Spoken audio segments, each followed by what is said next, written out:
Hey guys, I am wanting to talk to you today about lifting training and what people with intention actually look like when they're training. And I don't mean physically. I don't mean when you walk into the gym you see some man or woman with shoulders like an ox or a butt that you're just like, I want it.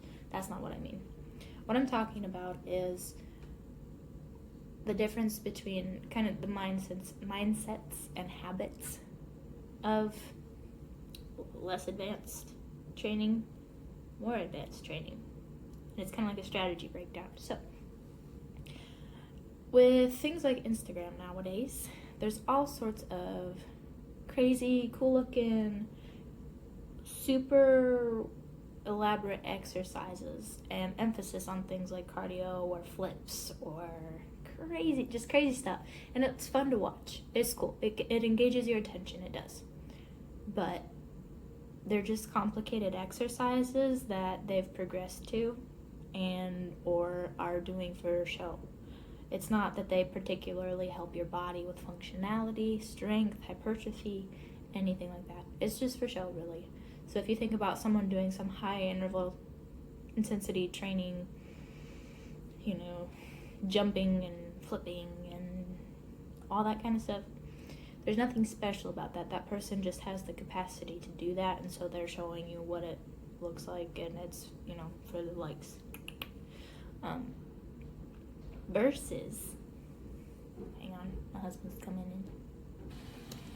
So versus people who believe they're advanced but don't actually train with any strategy, tend to do things that are overcomplicated, too high in volume. They don't progressively overload, jack out a lot of sets for the heck of it or a lot of reps, and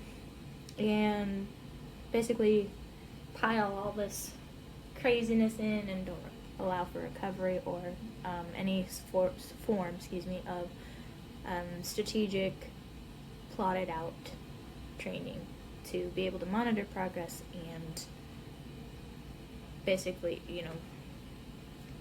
go from A to Z by going through B, C, D, rather than all the way to the A to Z. You know what I mean? Like skipping all those steps in between, if they even get that far. So if you're looking to have some sort of structure to your training and be considered a bit more advanced, here's some basis knowledge you need to know. You need to master the basics year in and year out because they will change. But more than that, you don't need to be anything fancy. You don't need to be complex with your training. You can do the same lifts for a lifetime and just change the way that you do it, whether it be tempo or weight or time under tension, pausing, things like that.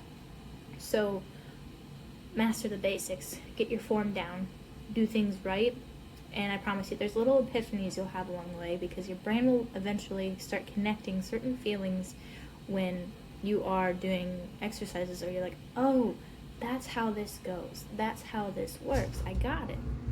And it might take a couple tries. You might have it one day and then the next day you're just like, I can't. My focus just isn't there. And so that is one thing to consider is being okay with mastering the basics. You don't need to be crazy complex. Number 2 is have a plan and follow that plan for 4 to 6 weeks or longer.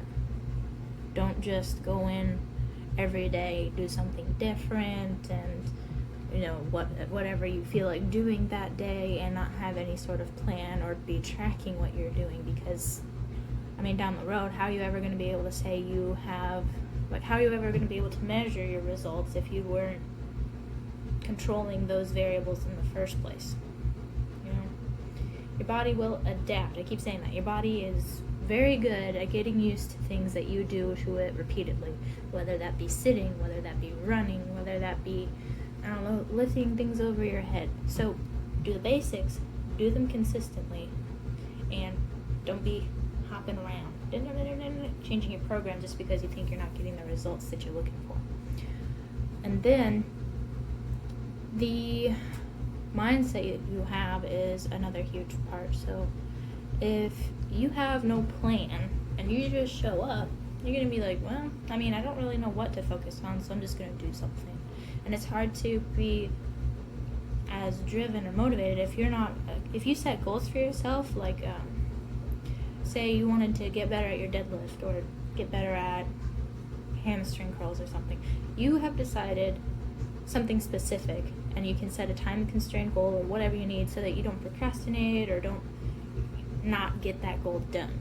So say if I was following that deadlift example where I wanted to get better at deadlift, not even really heavier weight, but getting the form down. If I, on the other side, was just walking and doing deadlifts here and there randomly, it's very, very much less likely that I would ever get proper form down. A deadlift is a harder lift to learn, and it's very form focused. If you don't have proper form, you can really hurt yourself. And so basically setting up a plan gives you goals, gives you micro goals, gives you things to focus on so that your training is intuitive, it's smart.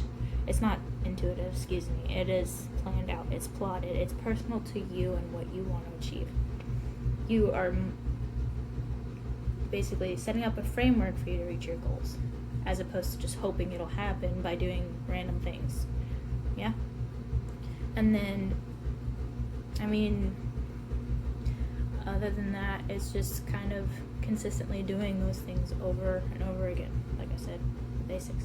So if you think of as personality types, like if I was to create a cartoon character for these, the novice lifter that, you know, kind of thinks they're advanced or whatever, I imagine a bit more like a squirrel running on a wheel, or just do one thing, the next thing, I don't really know, I'm just gonna roll with it, I'm gonna just kind of do what I feel, maybe have a couple nuts. So that's not what we're going for. What we want to be more like is, perhaps, if you want to think like, the first thing that came to mind is a lion, because they're hunters, they hunt in groups. The females set up a plan to attack and take down an animal, kind of thing. You know what I mean?